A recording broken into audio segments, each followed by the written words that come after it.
Comenzamos con este séptimo tema titulado Dinámica curvilínea. En este tema estudiaremos el movimiento de una partícula en una trayectoria curvilínea de manera genérica, partiendo de las tres leyes de Newton. Y al finalizar, aplicaremos a la dinámica circular, o sea, cuando la partícula esté describiendo una trayectoria circular, que esa es la aplicación fuerte de esta unidad temática. Bien, desde el punto de vista de la dinámica, el movimiento de una partícula va a quedar determinada por la fuerza que experimenta la partícula y las condiciones iniciales a las que está sometida la partícula. Por ejemplo, acá podemos ver si nosotros tenemos este observador en la cual ve el movimiento de este camión en esta trayectoria rectilínea. Para que ocurra un movimiento rectilíneo, este camión tiene que estar experimentando una fuerza cuya velocidad sea paralela a la fuerza. Y eso se va a dar haciendo que en el momento inicial esta velocidad inicial debe ser paralela a la fuerza. Bajo esas condiciones, aseguramos que este camión va a poder describir un movimiento rectilíneo. Pero si en el momento inicial la velocidad inicial y el vector fuerza hacen un ángulo diferente de 0 grados o 180 grados, entonces esta partícula, o en este caso este avión, va a describir un movimiento curvilíneo, tal como nos describe esta trayectoria helicoidal. Entonces, esto es un detalle muy importante a tomar en cuenta porque el movimiento de la partícula va a estar determinada por la fuerza que está experimentando la partícula y la condición inicial, es decir, en el momento inicial, qué posición tiene la partícula y con qué velocidad inicia su movimiento. Para los fines que nosotros estamos buscando, es que en el momento inicial la partícula va a tener una velocidad inicial diferente de 0 a 180 grados en dirección respecto de la fuerza. Bajo esas condiciones vamos a generar un movimiento del tipo curvilíneo. Bien, ¿cómo resolver el problema del movimiento curvilíneo? Entonces, para este caso debemos usar las leyes de la segunda ley de Newton, principalmente. De manera genérica, podemos decir que la fuerza es igual a la derivada del momento lineal respecto de t, o si la masa de la partícula se mantiene constante, podemos decir que la fuerza va a ser igual a la masa por la aceleración, ¿no? Simplemente que se debe recordar, si vamos a tratar un movimiento curvilíneo, debemos trabajar en un formato vectorial, esta segunda ley de Newton. Entonces, comencemos analizando el movimiento de la partícula en una trayectoria curvilínea en un sistema de coordenadas cartesianas, ¿no? Entonces, para este caso, tenemos este observador, el que va a ver el movimiento de esta partícula azul a través de esta trayectoria roja curvilínea.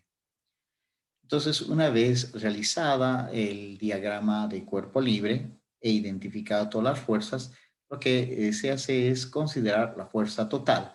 Que pensemos que esta partícula de masa m va a experimentar esta fuerza total F, que en realidad este F llegaría a ser ya la suma de varias fuerzas que está experimentando la partícula debido a la interacción con otras partículas. Entonces, en la formulación de los componentes cartesianos, lo que hacemos es que esta fuerza la descomponemos en tres componentes. La componente Fx, que sería paralela al eje X, la componente Fy, paralela al eje y la componente Fz, que sería paralela al eje Z. Entonces, esta fuerza F, nosotros podemos ver que es la suma de Fx más Fy más Fz. Entonces, si la fuerza esta fuerza F la expresamos en componentes cartesianas X, Y y Z. Este otro miembro, que es M por A, también tendríamos que expresarla en sus tres componentes X, Y, Z. De tal manera que esta ecuación escrita en las componentes cartesianas X, Y, Z, la podemos escribir de esta forma, es decir, f de X u de X más fy u de Y más fz u de Z va a ser igual a la masa de la partícula por la componente de la aceleración en la dirección X u de X más la masa de la partícula por la componente de la aceleración en dirección Y u de Y más la masa de la partícula por la componente de la aceleración en el eje Z u de Z, ¿no? Bien, entonces una vez ya sustituida la fuerza en sus componentes X, Y, Z y las M por A en sus componentes cartesianas X, Y, Z, podemos recordar que dos vectores son iguales cuando sus componentes son iguales. Entonces, en este caso, igualamos, miren, la componente X, f de X va a ser igual a la masa por AX. Y lo mismo podemos decir para FY. FY va a ser igual a la masa por la aceleración en la dirección Y. Y finalmente, la componente Z, F de Z, va a ser igual a la masa por la componente de la aceleración en la dirección Z. Además, como sabemos que la aceleración es la derivada de la velocidad respecto del tiempo, a X podemos escribir como la derivada de v de X respecto de t.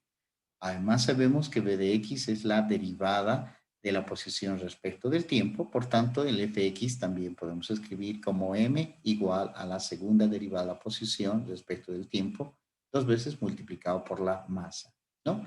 Lo mismo ocurre para la componente y, entonces podemos decir que la componente y va a ser igual a la masa por la derivada de la componente de la velocidad en la dirección y respecto del tiempo, o también podemos decir que f de y va a ser igual a la masa por la segunda derivada de y respecto del tiempo t dos veces.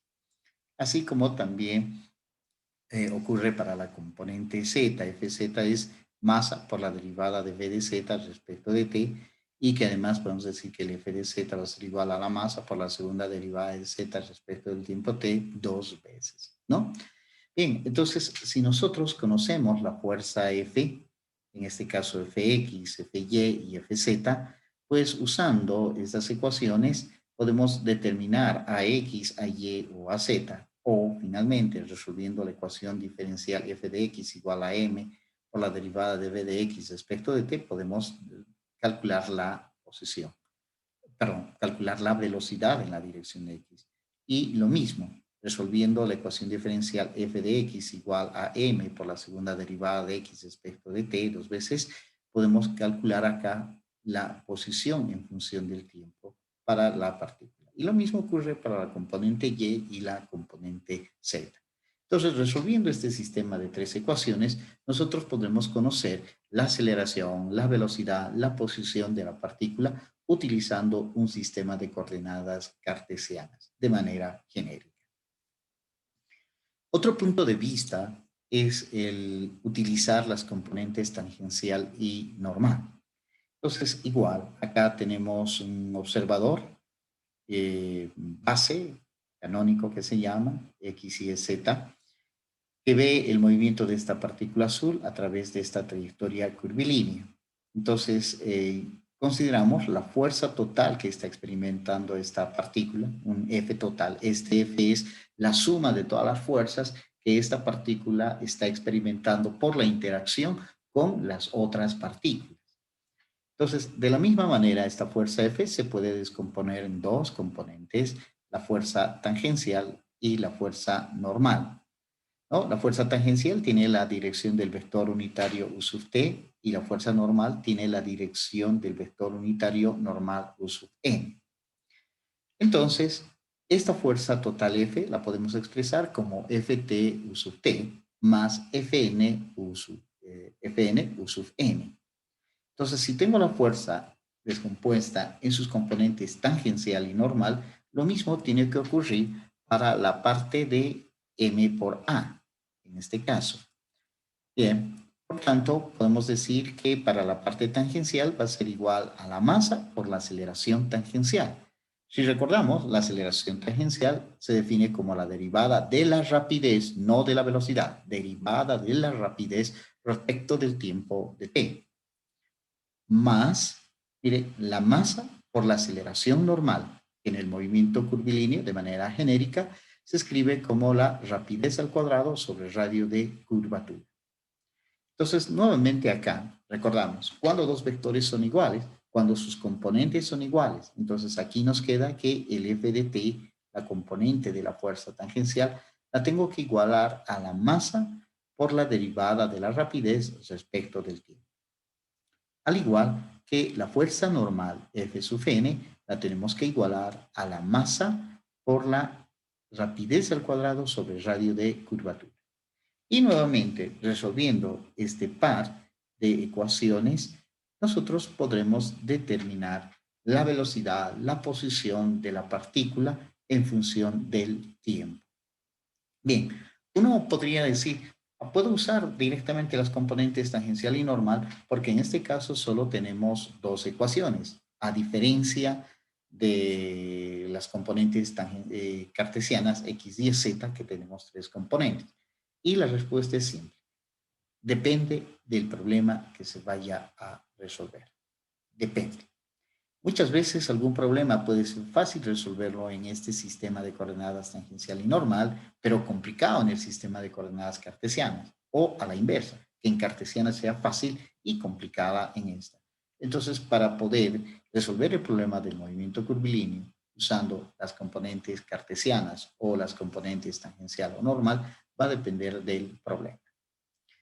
En el siguiente video estudiaremos la segunda ley de Newton para las rotaciones, que en este caso también nos da otra manera para poder resolver el problema del movimiento curvilíneo, principalmente aplicado a las rotaciones.